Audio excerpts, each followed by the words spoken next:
Ford Edge was redone for model year 2015, Find an address. but redone again in many ways that are CNET style for 2016.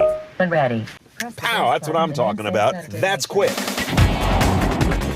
It's got a novel new active steering approach like no other. We have Sync 3 now in the dash. We didn't have that last time we saw this car. The 2.7-liter EcoBoost twin-turbo V6 we also didn't have last time. And all the sports are all-wheel drive. We got a lot to digest. Now, the Edge is not just another car in Ford's lineup. You've got to get this one right because this is such a red-hot sector in the U.S. car market. Mid-size crossover SUVs. You got to get the styling right. That's up to you to decide. The cabin technology we'll look at. The powertrain's got to be potent but efficient. And you got to have something more to set you aside. We'll see if this new steering technology they've got goes that direction. The main thing going on in the cabin is we have Sync 3. I've shown you this in the lab before from Ford's Silicon Valley office, but to have it actually in the vehicle and see how crisp and fast it works, I mean, they're fast. This is Hyundai Kia fast, and they've been my benchmark in the past for how quickly a touchscreen can respond. I'm also pleased to find out that while it is still an automotive nav system and not a freeform search, it responds to voice nav really well. CBS. Please say a line number, or say none of those. 4. When ready, press the voice button and Going to work. Transmission's a garden variety 6-speed automatic. Nothing to write home about here, and as we're going to see on the road, it behaves like an automatic. It's classic. Not horrible, not notable. Now, once we get on the road, we're going to get a handle on a whole new steering system. Inside this wheel, behind the airbag, is an adaptive steering system that changes ratio as you drive, not just assist of force as you drive. Not many cars do that, and none do it up here in the wheel.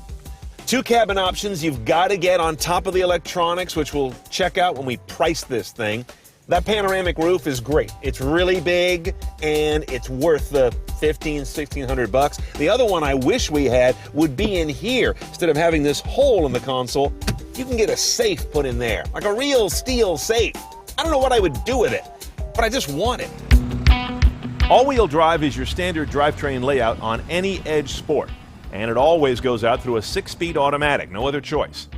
And they all have the 2.7-liter V6 turbo, not the hoary old 3.5-liter V6. You're going to get 315 horse and 350 lovely pound-feet of torque.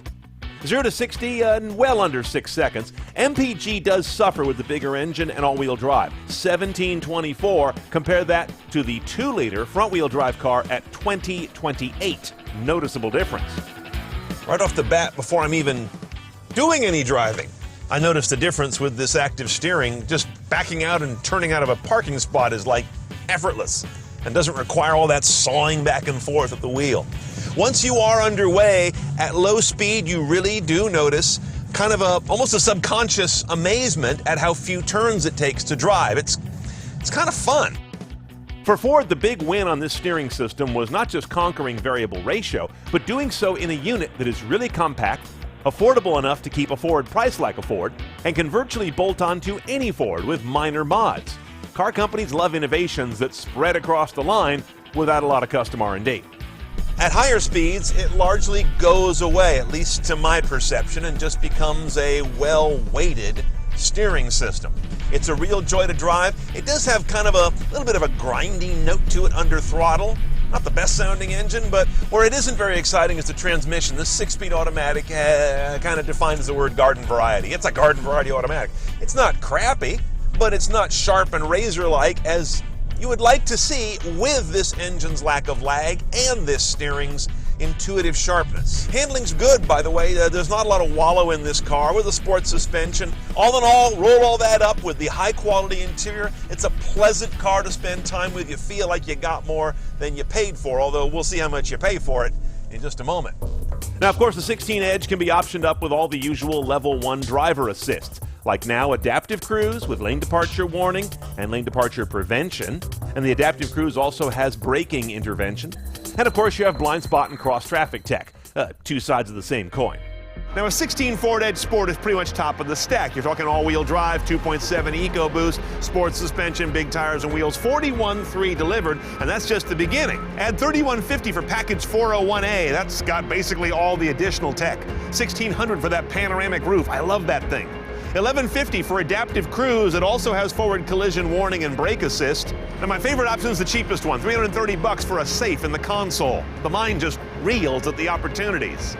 Now, make sure you buy smart and get your upgrade path in mind to have a way to get Apple CarPlay, Android Auto, and that Amazon Echo integration. Those are coming in phases and layers, but you want Sync Connect, which means you have a built-in LTE radio in the vehicle. More cars driven CNET style. Standing by now at CNET on Cars.